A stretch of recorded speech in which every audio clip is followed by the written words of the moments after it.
Amigos do canal Portal X Esportes, nessa semana mais um entrevistado internacional para vocês. Não perca a entrevista dessa semana. Vem com a gente.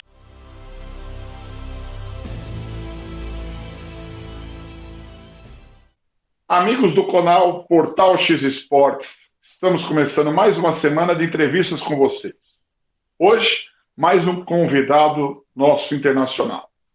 Eu aqui sou o William Freitas, o Golô, um dos entrevistadores. Hoje na bancada com a gente, meu amigo Danilo Cafo. Tudo bem, Danilão? Tudo bem, Gulô? Cara, que prazer entrevistar esse amigo nosso, hein? O nosso convidado especial internacional de hoje é Renato César Donini.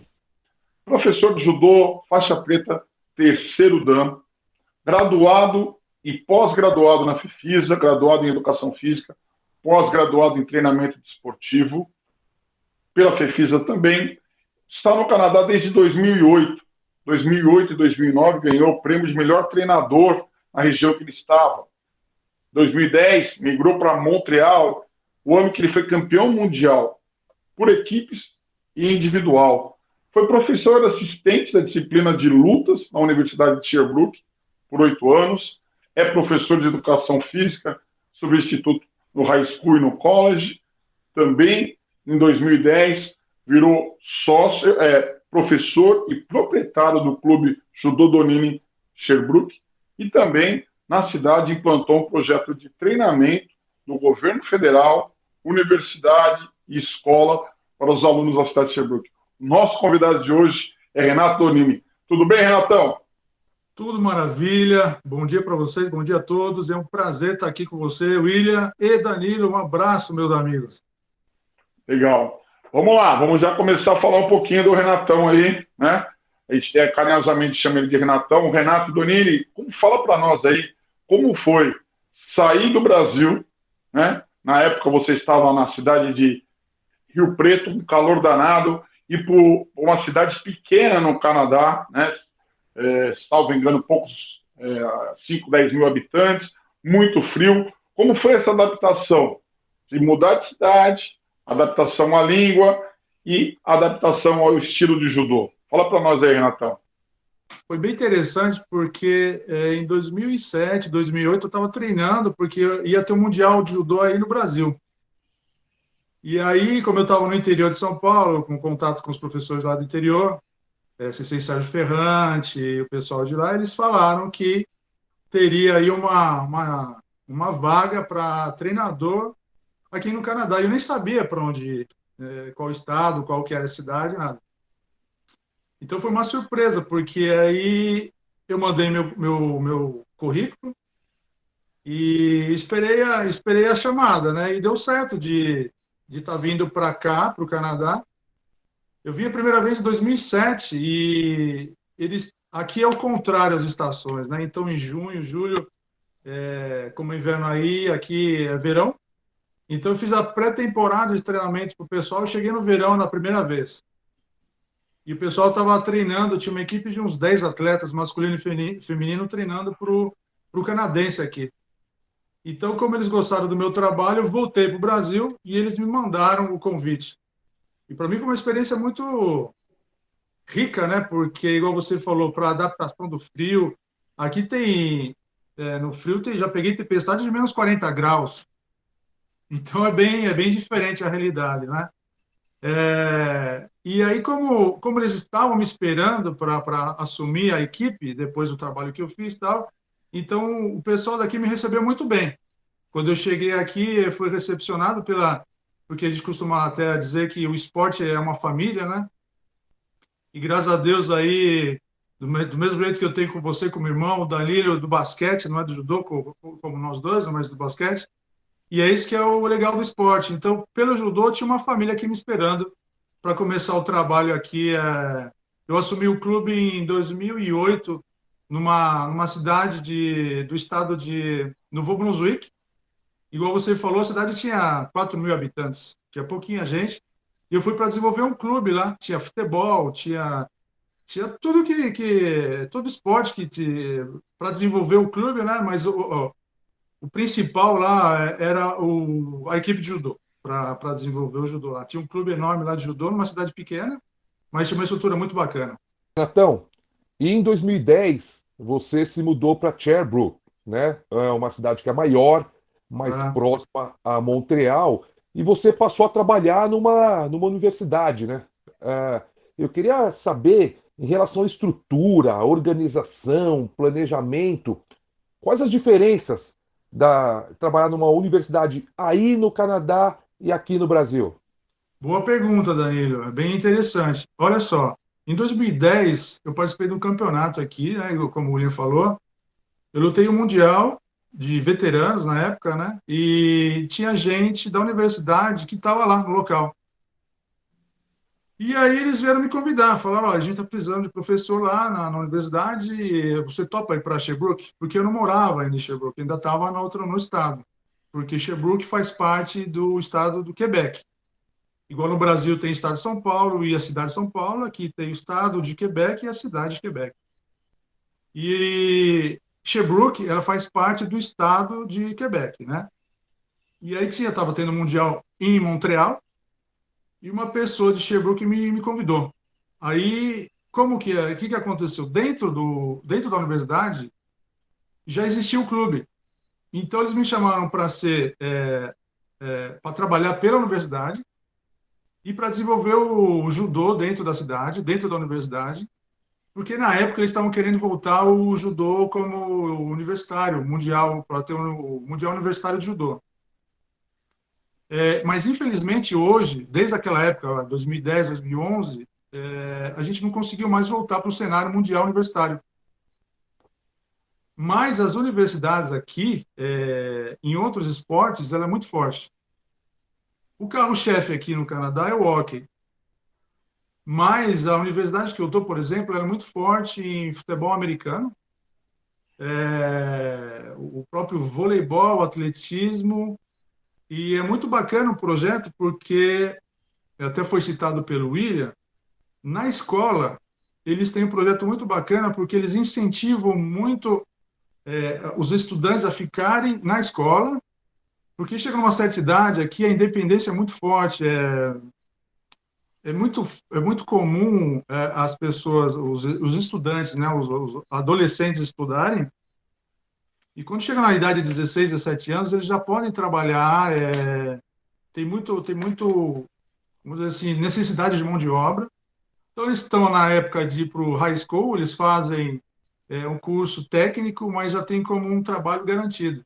E é difícil segurar esses estudantes, esse público na escola. Então, através do esporte, eles oferecem um projeto muito bacana que faz com que os estudantes criem esse vínculo com o esporte, vão para o high school e já entram na universidade. E a universidade tem uma estrutura muito bacana, porque mesmo a infraestrutura, a estrutura total dos esportes, incentiva que os estudantes fiquem, que façam os estudos, que cheguem a nível superior, vão buscar um mestrado, vão fazer um pós-doutorado, doutorado, mas através do esporte.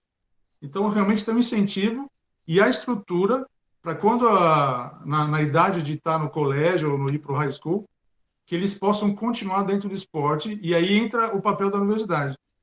E aqui onde que eu estou, igual você falou, Danilo, Sherbrooke, a gente tem a chance, até a sorte, de estar estou no meio do caminho, porque Sherbrooke tem a universidade do lado francês, e tem uma outra universidade aqui próximo que está do lado inglês. Então abrange todos os, porque é bilíngue, né? Você pode falar inglês e francês, e tem a universidade aqui do lado inglês e do lado francês. Então tem muito francês que vem para cá, tem muito atleta que vem para cá, justamente para continuar a estudar e ter a oportunidade de continuar. Aí, Danilão, ainda falando do hockey, a camisa aqui é em homenagem ao meu amigo do hockey, da seleção canadense, né, Renato? Presente de um grande amigo meu. E você falou também, né, Renatão, depois você pode comentar essa relação que você está nas duas universidades, né? Tanto do lado francês quanto do lado americano, desenvolvendo um trabalho de judô. Isso é legal para a gente, você depois só comentar com os nossos ouvintes. Em cima do judô, Danilão também, Renatão, perdão, quais foram as convergências e as divergências que você teve em relação ao judô canadense e ao judô brasileiro? E qual foi a sua maior dificuldade que você encontrou em relação ao judô? Começando pela vida, assim, né?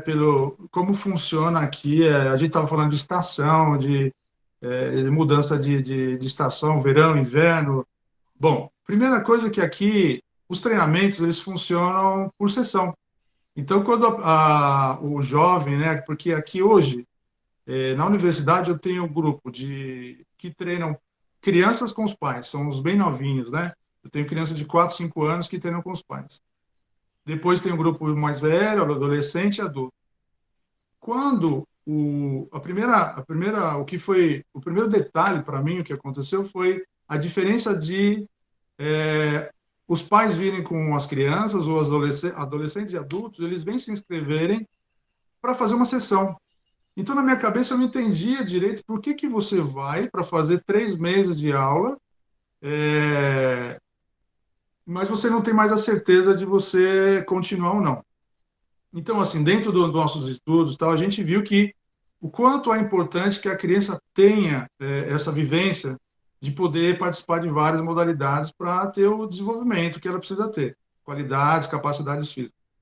Mas só que chegava numa certa idade, como adolescente e adulto, que eu tinha muito adulto e muito adolescente. Adolescente que eu falo é vamos supor, de 12 a 15, 16 anos, que estava nessa mudança, e quando chegava na fase de competição, eles queriam treinar o quê? 2 vezes por semana, 3 vezes por semana, e tinham essa dificuldade de treinar mais, entendeu? Por quê? Faz muito frio aqui, então são 8 meses que vai fazer frio. E tem o verão que vai fazer 3 meses de calor. Então a galera se preocupa ou se programa, vamos dizer assim, para treinar quando está frio, quando está nessa mudança de estação. Mas quando começa a esquentar, é muito difícil segurar os atletas dentro de um lugar fechado. Então o que acontecia? Eu tinha essa dificuldade porque a gente treina no calor sempre. Você quer treinar o mais possível, você se programa dentro do seu programa de competição. Só que o verão são 3, 4 meses sem treinar. Vai, 3 meses, 4 meses é muito, 3 meses, porque começa a esquentar, a galera quer sair. A escola vai até final de maio, comecinho de junho, quando começa a esquentar. Então, você tem junho, julho, agosto, as aulas vão voltar em setembro. Só que imagine você dentro de um plano de treinamento, de um cronograma, do seu programa de treinamento, ficar 3 meses sem treinar. Então, isso para mim era muito complicado e, graças a Deus, com o tempo, a gente começou a mudar um pouco. Eu falo dentro do clube, né? Dentro da nossa sala de judô, dentro do nosso dojo, nosso local de treinamento. Hoje em dia, é lógico que não é o foco principal, não é só a competição, mas nós temos um grupo de competição. Só que então, a minha maior dificuldade era essa, saber, poxa vida, as crianças tudo bem. Quando você começa a chegar na fase de escolher o que você quer, você tem que ter um plano de treinamento. Mas como você faz um plano de treinamento se você fica 3 meses sem treinar? Então, essa foi uma das coisas que eu tive muita dificuldade. Com o clima, eu tive muita dificuldade. Mas, por outro lado, eu senti que a nossa federação aqui no Canadá, a Judo Quebec, que é ligada ao Judo Canadá, ele tem uma organização muito boa, sabe? Se você pegar o calendário, se você pegar as competições, é tudo muito bem organizado, respeitando essa fase de férias, por causa do calor, a dificuldade de segurar os atletas dentro do dojo. E então o calendário é muito bom, a organização é muito boa e eles dão ênfase ao trabalho a longo prazo. Então, assim, a gente não tem a interferência direta da federação, mas uma pessoa que está começando e ele quer se adaptar todas as regras, como funciona todas as diretrizes, vamos dizer assim, do judô aqui no Canadá, você tem um plano muito bom e muito montado, tudo feitinho, que você pode acompanhar e se alinhar ao projeto daqui, a organização que tem aqui do Judô Canadá. E tudo que se passa no Judô Canadá e Judô Quebec está tudo publicado.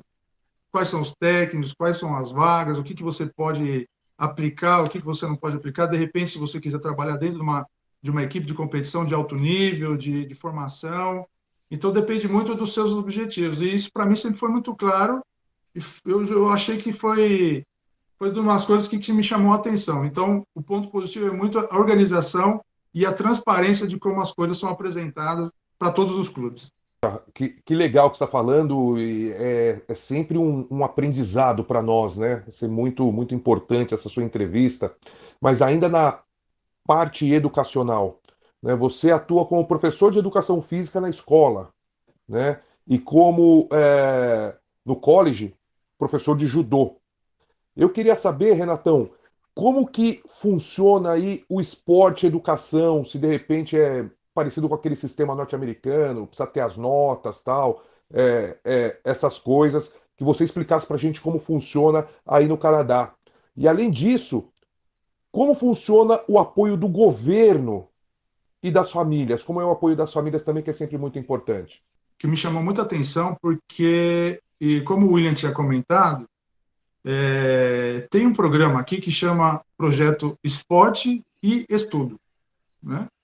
Então, o que acontece? A escola, junto com o governo do Canadá, ela se programa para atender os atletas na idade de 12 anos para 12 anos para cima, porque 12 anos é a idade que os alunos, igual no Brasil, se eu não me engano ainda é igual ao Brasil, porque eles chamam de secundário. Então seria o secundário, primário, secundário. 12 anos aqui, os estudantes, né, eles entram para essa etapa aí de secundário. Vamos falar do caso do judô, mas tem o basquete, tem o vôlei, mas eu vou falar mais do judô, né? Então, o que acontece? Com 12 anos, a escola, juntamente com o governo, ela oferece para os atletas, estudantes, um programa que você pode pegar as manhãs, vamos supor, o grupo que eu tinha de judô, de 8 horas a meio-dia, todos os dias, de segunda a sexta, a escola te libera para treinar. Então, os alunos de 12 a 17 anos, que têm um certo nível, porque você precisa ter algum nível, um nível de competição, porque é voltado para a competição, aquelas pessoas, aqueles atletas estudantes que têm um certo nível, têm um talento para chegar mais longe, querem fazer parte de uma equipe, a escola te libera das 8 a meio-dia para treinar. Então, nessa idade, que é muito bacana, inclusive tem já um estudo que comprova justamente isso. Através do esporte e desse incentivo, o que acontece? O estudante ele faz parte de uma equipe, ele se sente contente, ele tem o prazer de treinar, de ter os amigos, né? Isso que a gente está falando da nossa família. E a mesma coisa os alunos daqui. Eles fazem parte de uma equipe, eles podem melhorar o nível técnico, tático, psicológico, que tem toda uma estrutura atrás disso, e é desenvolvido pela escola. Só que a escola, pelo menos aqui onde eu moro, você tem que passar em um certo nível para ser aceito. Eles fazem um teste com você. O professor te aceita, ele conhece todos os atletas, porque você começa a conhecer o nível dos atletas, você aceita ele no seu grupo. Todas as manhãs ele treina com você das 8 ao meio-dia e voltam para a escola, tem que estar lá no horário estipulado pela escola, e você entra na grade normal do estudo com os outros alunos, seus alunos de classe. Então, isso encoraja, muito positivo para o atleta, para o aluno, porque ele chega na escola e, eu não posso generalizar, mas para você pegar aquele pique de estudar, você chega de manhã às vezes cansado é uma coisa, mas você sai de uma atividade física, seus níveis estão lá em cima, e o interesse, aquela energia toda. Então, foi comprovado que isso aumenta muito o estímulo e segura mais os alunos na escola. Nisso, é lógico que o governo, ele faz parte, você faz um contrato com o governo, você faz parte com um contrato com a escola, e você tem que seguir as notas desses alunos. Eu tive a chance aí do Brasil, falando um pouquinho de mim no Brasil, o Gulo sabe, você também, tem um projeto, já teve o projeto Futuro, já tem alguns locais aí, umas fábricas de judô, de atletas, né, que é muito interessante para o Brasil, mas eu tive que mudar, por exemplo, eu morava no ABC e eu mudei para São Paulo e fiquei lá morando lá. E aqui o que acontece? Você tem essa oportunidade de estar na sua casa, você está na sua escola, você faz parte de uma equipe e você vai treinar de manhã. Então você não tem muita mudança na sua vida, porque a escola se adapta ao nível de exigência para você chegar ao nível de competição mais alto. Então esse era um projeto que, graças a Deus, eu tive a sorte de desenvolver aqui em Sherbrooke, em parceria com a escola, né? Porque as escolas têm aqui ou ela voltada para o esporte ou ela voltada para as artes. E essa escola é a única daqui da região que pode desenvolver esse projeto de esporte, que chama Esporte e Estudo. Então, tem toda essa base, tem toda essa estrutura que o governo oferece.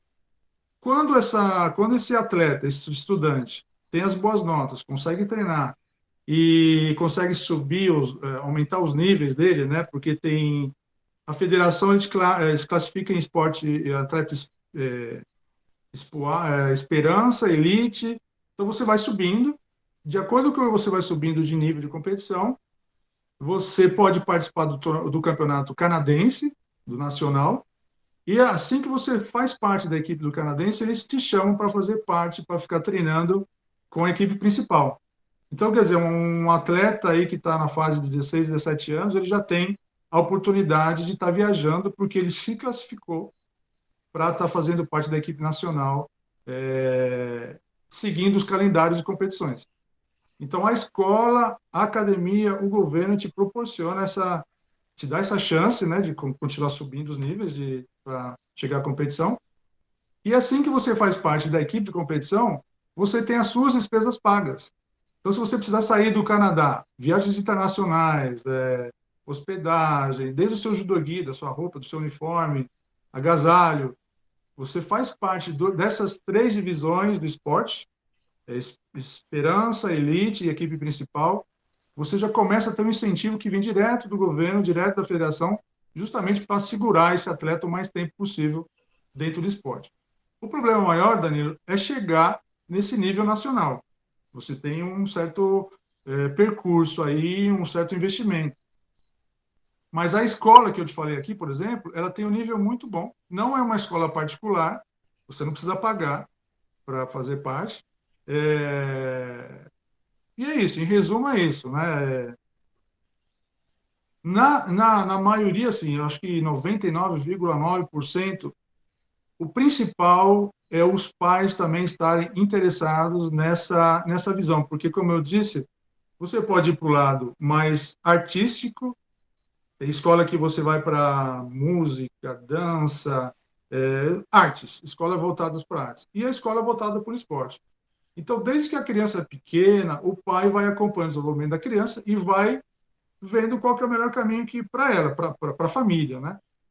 E quando o atleta, o estudante, ele chega nessa fase de estar escolhendo qual escola ele vai, nós temos uma fase do ano, uma etapa, inclusive começou agora, né? Porque as aulas estão começaram em setembro, e agora eles chamam de uma semana de visita nas escolas.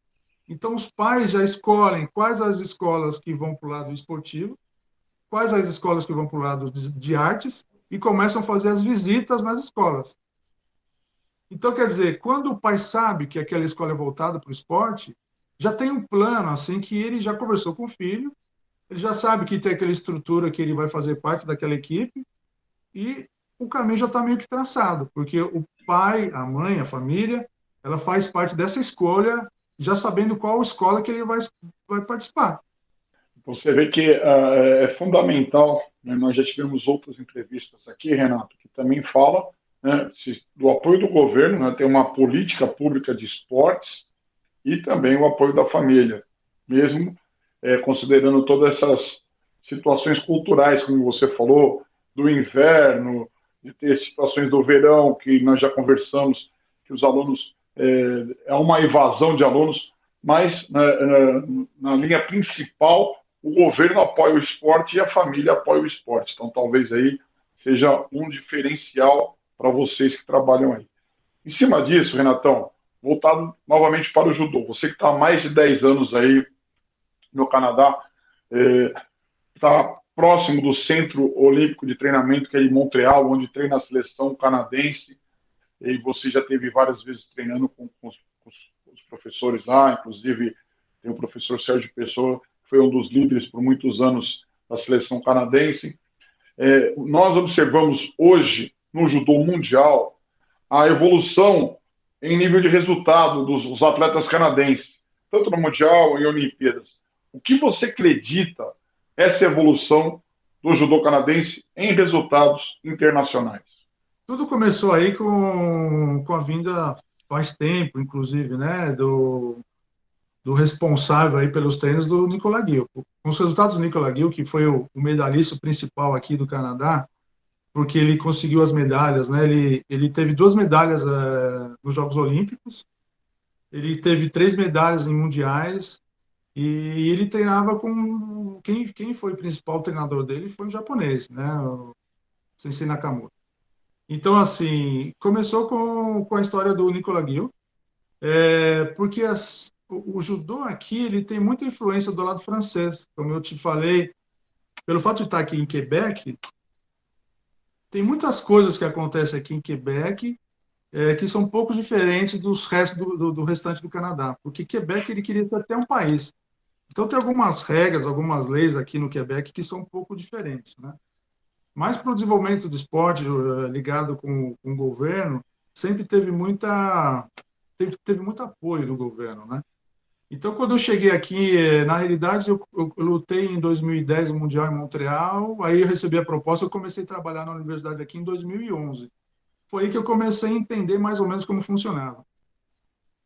E hoje o Centro Olímpico, ele é o Centro Nacional de Treinamento, então ele é aberto para os cidadãos comuns, né, para a comunidade, dentro da estrutura que teve, onde teve os Jogos, lá no Centro Olímpico, e tem um dojo muito bacana. Então, assim, esse dojo é utilizado por todos, todo mundo pode utilizar, mas a equipe principal treina lá. Então, é muito bacana que você pode fazer uma visita, você pode ver os treinamentos, e os professores, os treinadores de judô, a gente pode marcar os treinos e treinar com a seleção principal.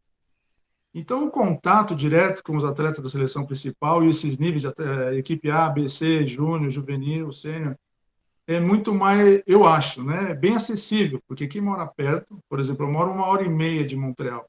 Então, para ir viajar e ir até lá, a gente pode ir e voltar.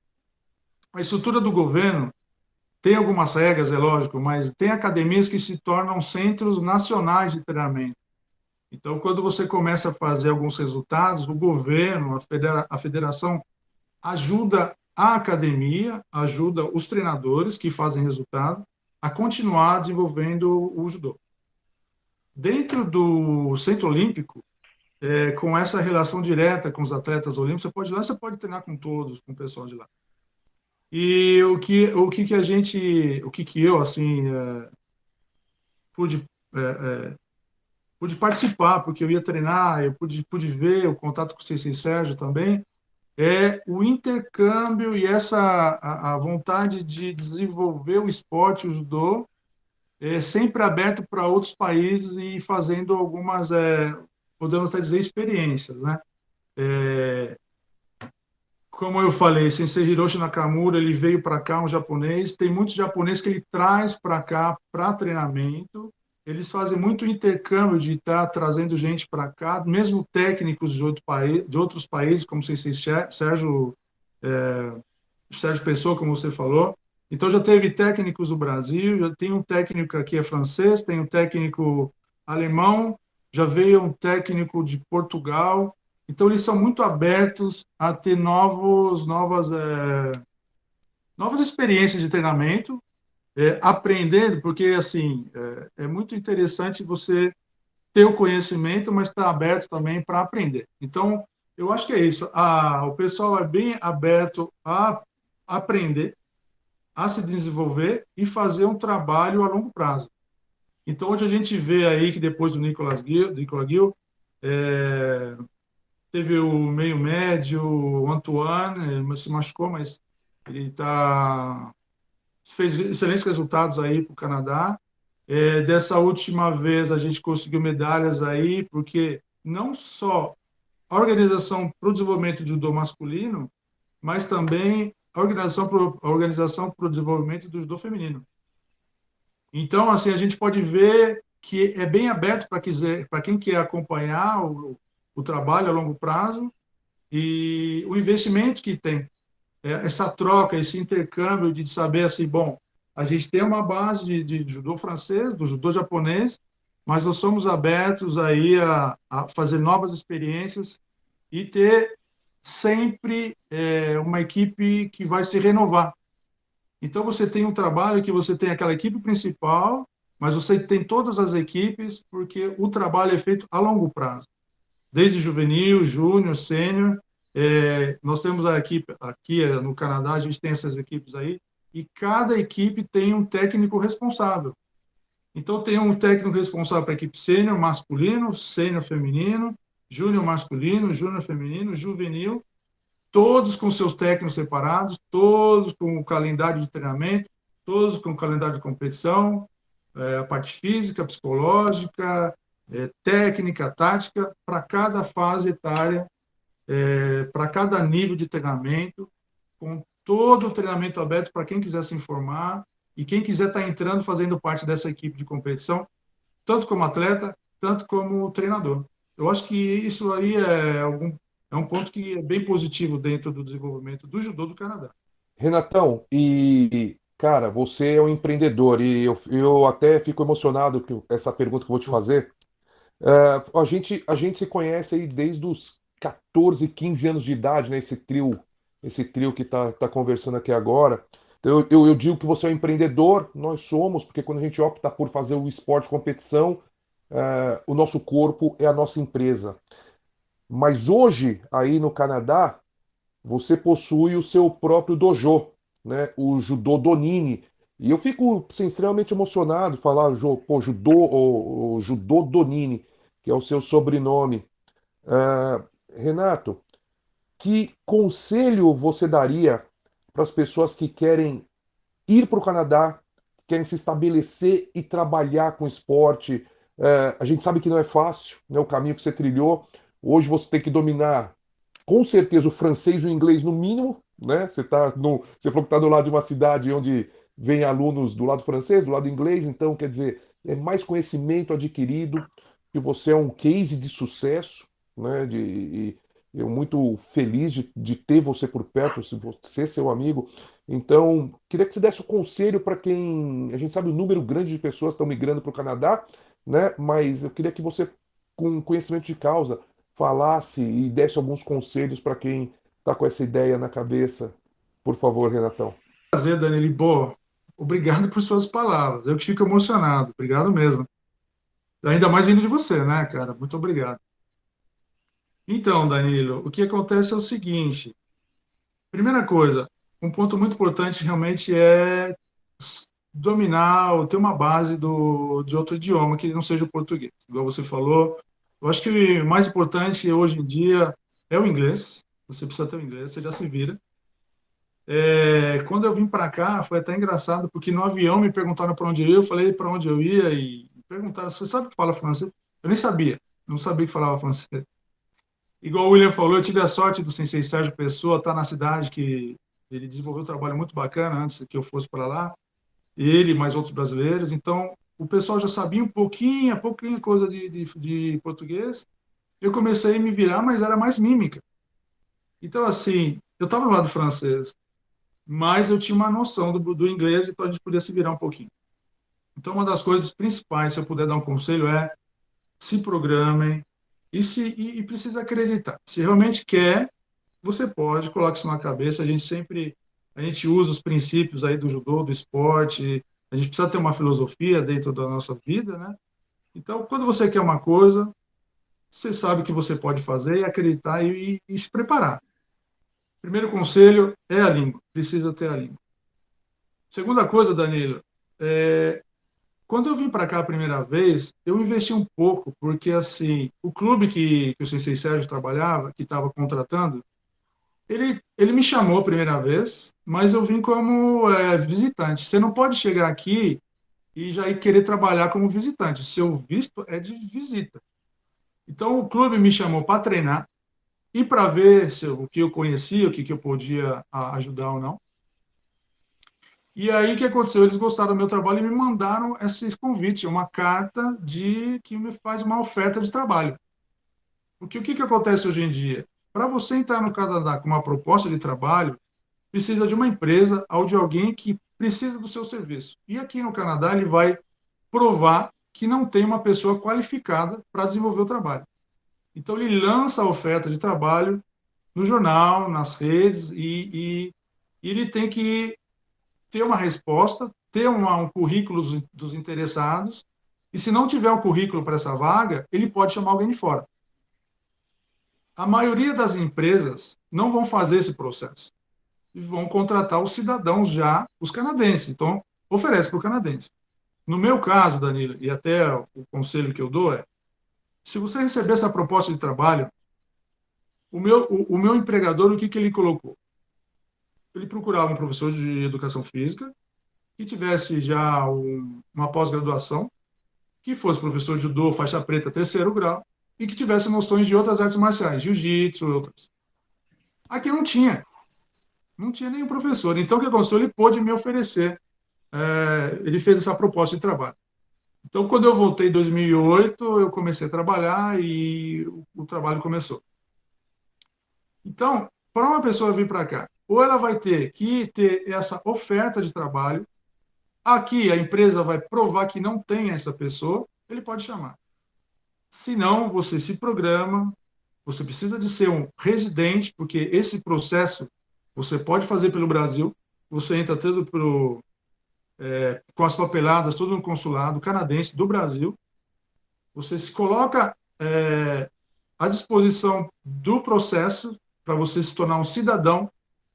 Quando você vira um cidadão, aí as propostas de trabalho vão ser muito mais fáceis de aparecer. A gente está no esporte, tem muita, hoje em dia, com a situação que nós estamos vivendo, infelizmente, alguns clubes fecharam as portas, mas agora está voltando à normalidade.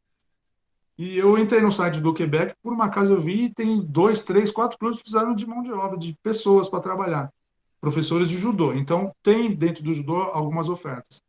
Então, se eu posso realmente dar um conselho, ou você vai ter uma chance, uma oportunidade de ficar sabendo de alguém te oferecer essa vaga e comprovar que não tenha um canadense para essa vaga, ou que você faça o processo, se torne um cidadão canadense pelo processo aí do Brasil e invista para vir para cá para ter uma proposta de trabalho, independente de qual área que você for trabalhar.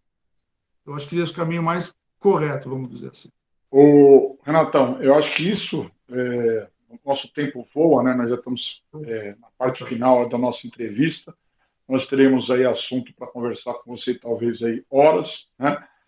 Você foi até sucinto do que você falou, porque eu conheço sua trajetória.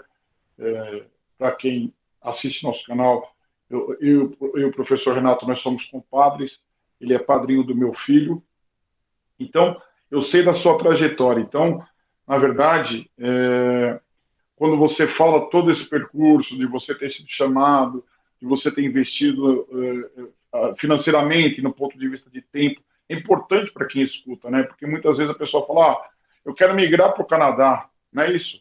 Eu quero ir trabalhar no Canadá. Canadá, país de primeiro mundo. Então, não sabe as dificuldades. Então, quando você tem hoje um dojo no seu nome, quando você é um cara bem-sucedido e continua trabalhando, né? Na verdade, o bem-sucedido é porque você está podendo trabalhar de uma maneira honesta e de uma maneira legal. Você nunca foi ilegal para ir, não foi refugiado, não foi, né, não entrou pela porta dos fundos, né?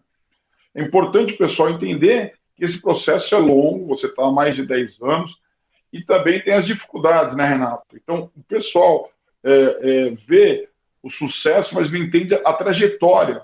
Então, eu sei muito bem, como você falou, de entender a língua, de acordar talvez com menos 20 graus, tirar a neve. Eu já tive oportunidade de estar aí, a gente brincou juntos, tem que tirar a neve todo dia da frente de casa, né, Renato?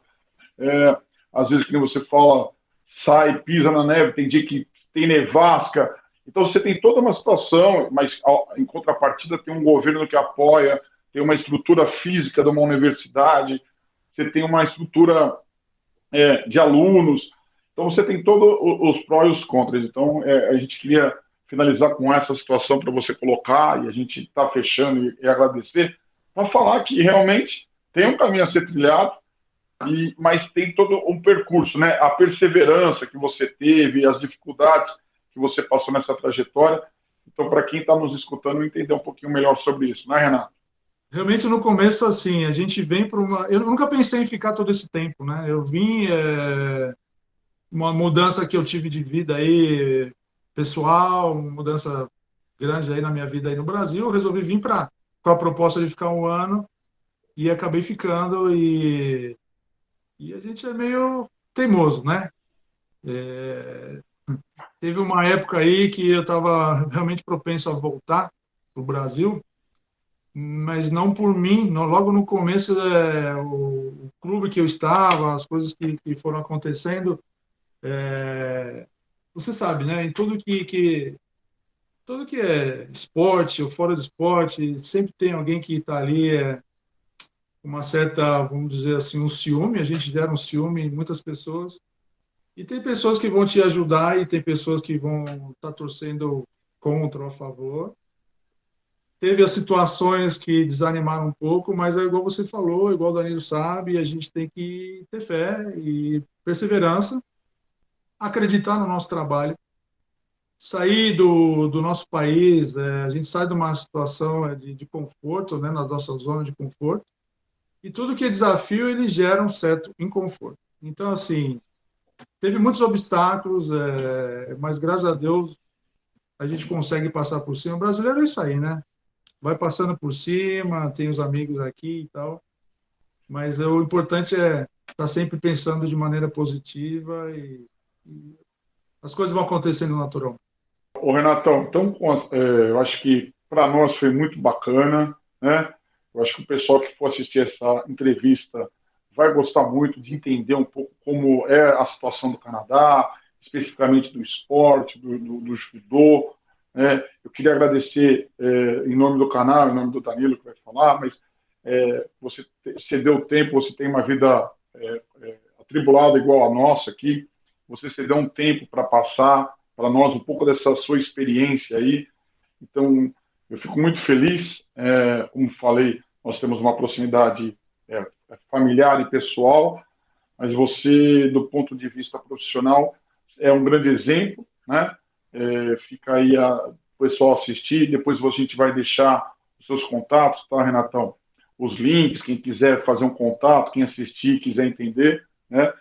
E, de repente, eu que vou embarcar nessas vagas aí, hein, Renatão. Vê uma vaga para mim, quem sabe aí o ano que vem eu estou aparecendo aí em Quebec. O problema vai ser o francês, o resto, a mini case eu sou bom, hein, Renatão.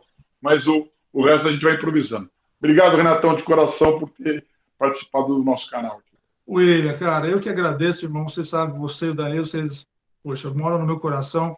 Foi um resumo, né? Espero que tenha aí alcançado o que vocês estavam querendo. Estou sempre à disposição, para mim é uma honra. Mais uma vez, muito obrigado. Cara, é uma alegria muito grande. Primeiro, tá vendo vocês, conversando com vocês, esse bonitão do Danilo aí, ó. Olha o sorrisão do comentarista da Band. É isso aí. Obrigado mais uma vez, é um prazer. Espero logo, logo estar aí com vocês aí, pessoalmente.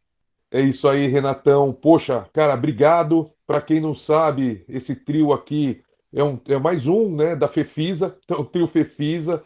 A gente tem muitas histórias juntos, a gente fala de high school. Pô, a gente tá desde o do ensino médio hoje, que a gente chamava de ensino médio, acho que era colegial na nossa época, né? Estamos ficando velho. Eu esqueci até o nome.